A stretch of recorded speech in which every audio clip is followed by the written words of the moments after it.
guys, welcome back to my channel. If you are new here, hello, I'm Sabrina. If you are not new to this but you are true to this, welcome back pretties for another video. So today I'm here with a clip-in, not clip-in, why do I keep saying clip-in? Today I'm here with a tape-in extension install slash review.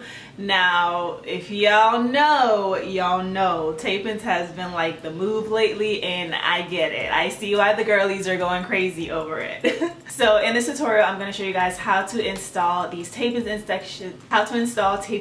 extensions yourself.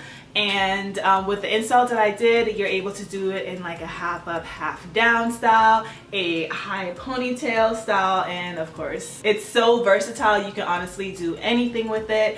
Now, I've been wanting to try color for a very long time, and I feel like tape-in extensions are the perfect way to test out hair colors before you actually really commit to it. I did a little highlight in here. Next time I definitely want to put more color than I did this time around. Yeah, it's like such a natural look. I love it.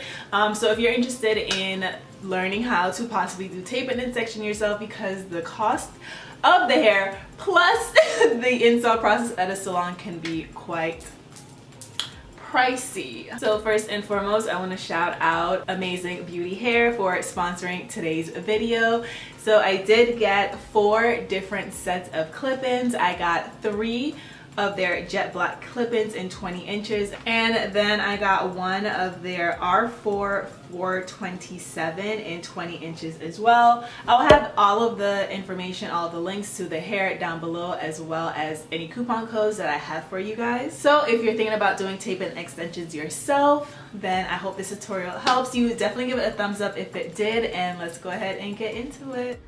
Okay, you guys, so I am starting out with freshly washed hair. You want to have super clean hair. They tell you not to put any conditioner near your roots. So I rinsed my hair super clean, and when I was blow drying and flat iron, I didn't put anything on my hair throughout the blow dry process, and I only put heat protectant towards the end of my hair. Not gonna lie, I was not a big fan of how my hair felt throughout this process, and that the fact that it had to just be so clean and so dry, but whatever.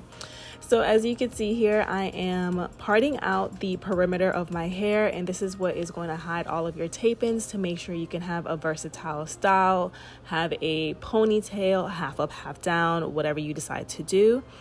And the goal is to part out enough section that when you pull everything up, it is going to hide the tape-in extensions. So now I'm just going to make sure that I get all of that hair out of the way. I'm just doing a twist around the total of my hair, and I'm going to get that up out the way. So in each box of clip-ins that you get, one order does come with 20 tape-ins total. I keep saying clip-ins. You also get a hair clip and some tapes and a comb. So you can use your tape-ins over and over. You just have to get tape replacements to put over there. So this is the color that I got, and I'm very happy with the color choice. It had some blondes, some auburns in it. So it was a very good tone for my skin tone. And here I'm just showing you guys the length. So I did get 20 inches. They do have a longer length, 22 inches. And I low-key wish I would have gotten the longer length, but this is where it comes to me. Still a very natural, good-looking length. So with these tape-in extensions, honestly, practice makes perfect, and you're going to test out different methods of installing these, and you're just gonna have to find basically what works for you, what's easier for you. So I did have so many mirrors set up. I had one in front of me, one behind me. I had my camera viewfinder to look into. I had a handheld mirror. So I just had mirrors everywhere. You want to just be able to be able to see all sections of your hair from every angle. So to apply the tape-ins, what I have found that was easy starting out was I would place my fingers on my actual scalp where the parting is, where I would be placing the tape-ins, and that made it very easy to apply it, because you don't want to put the tape-ins right on the very scalp of your hair. You do want to give it some space so it's not super tight on your first day, and so they are movable. After that, I just used my fingers because I tried the comb. It was not the easiest. So I just used my fingers to then get out all the excess hair that did not tape on the first tape. after I did that. As you can see, I'm touching the tapes so much. Don't do that because the grease from your hand, all of that gets on the tape. So for the longevity of your style, try your best not to touch all over the tape like I was doing. But for the back of the hair, you got to do what you got to do, okay? So I was touching it to basically feel, to make sure that I was placing the tape directly on top of it, so it wasn't slanted, it wasn't half and half. You know, that's the only way. Like, you can see visually, but then everything is kind of flipped because it's behind you. So your hands are just going to be the best guide for you. Then I tried this method here, and I was like, oh, if I pre-section the hair first, and it should be very easy to install. And in theory, it would have been, but in the back, as you can see, I think I clearly missed like half of the section of hair that I took out. And then it actually got stuck to like hair that wasn't even part of that section. Again, this is going to be a trial and error situation, especially in the back of your head, and then you're going to find out what works for you. That did not work for me. But after that, I just kept doing the first method that I did, and basically just putting it on top using my fingers to take out any excess hair on the sides of each tape-in and throughout the middle before I really close it and seal it in. So reading is very fundamental. I did not read the instructions before I started installing these because I figured I've watched 1,000 YouTube videos. I know how to do it.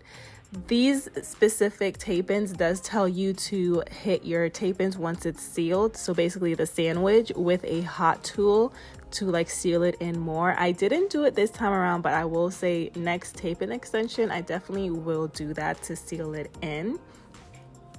So one of my best tips that I can give you for a tape-in extension is that you definitely want to make sure you take out the excess hair in between your tape-ins.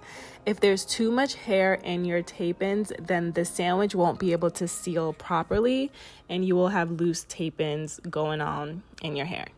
So right here, I'm showing you the very first row. I did all black tape-ins because I wanted to make sure when I put my hair up in a ponytail, everything was very seamless.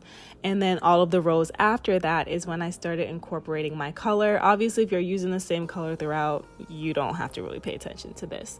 But for the girls that are going to be trying color, what I did, just because it's my very first time and I was unsure about the color, I didn't want it to be too overwhelming. So I did half and half. I did the top tape-ins as the color, and then I would do the bottom tape-ins with the jet black color. So this way it just really dissolved and diffused the color so it wasn't too much. And in the end, I kind of wish I did more color, to be honest, but if you are going for a very more highlighted look, then this method definitely works for you. And if you want more color to show through than highlights, then I would say just go for the full-blown color for the full sandwich instead of half and half. So with this method, as you can see, I just keep going straight up, and right here I am sectioning my hair. So for the back part, I'm just going to keep going straight up, and then in the front, I'm going to come back and show you guys how I do that. So this is my hair. I'm almost done with the back part, and I just wanted to show you guys again, for the girls that are going to be using color, what I did to make sure that my hair would be very seamless if I wanted to do a half up, half down. I did finish the very last row with a full black tape-in extension, so I didn't use the color on the very top row because I just didn't want to run the risk of the color of the tape-in showing through my hair or anything like that.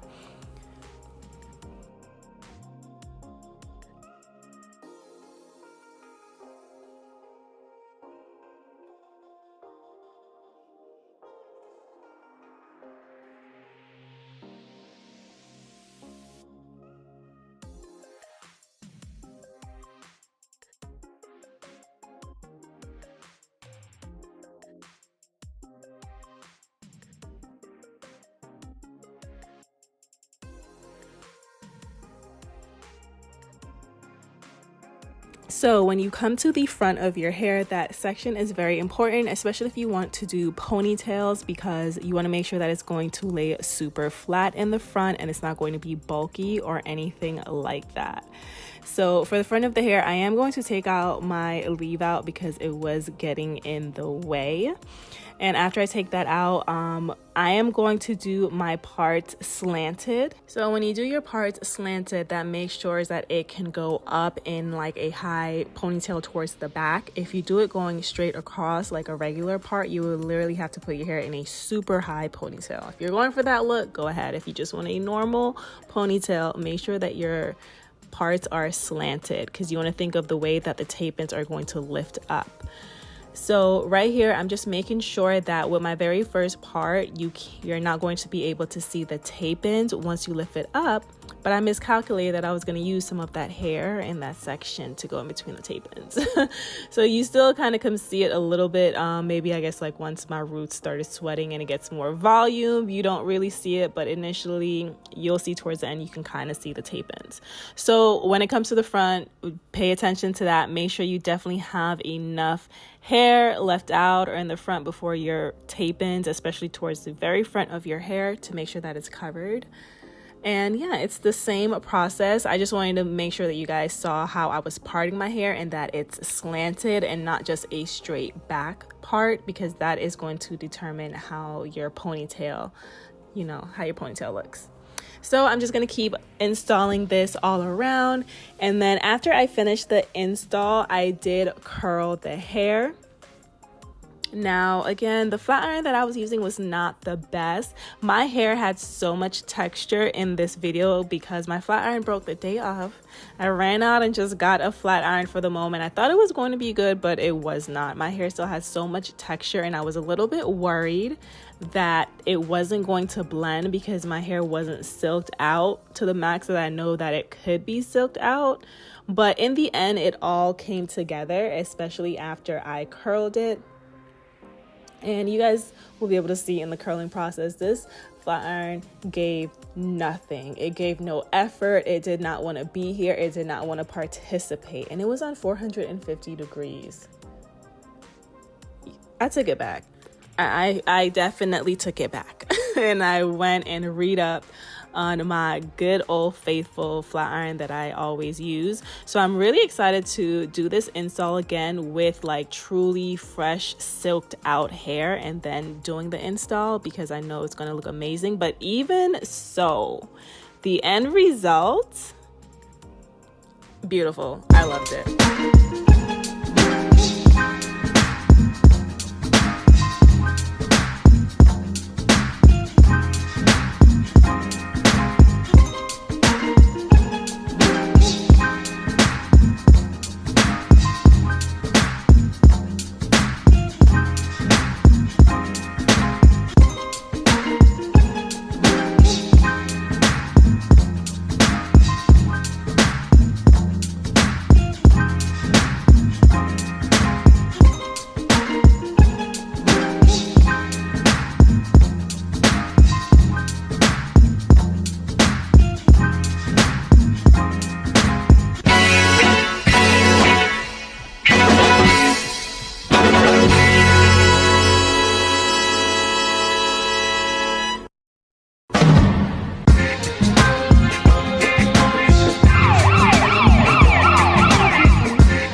Okay, you guys, so this is the next day. As you can see what I did to preserve my hair. I just did 2 flat twists, and I just twisted the ends and then just secure it with a ponytail because, you know, this is not a protective style.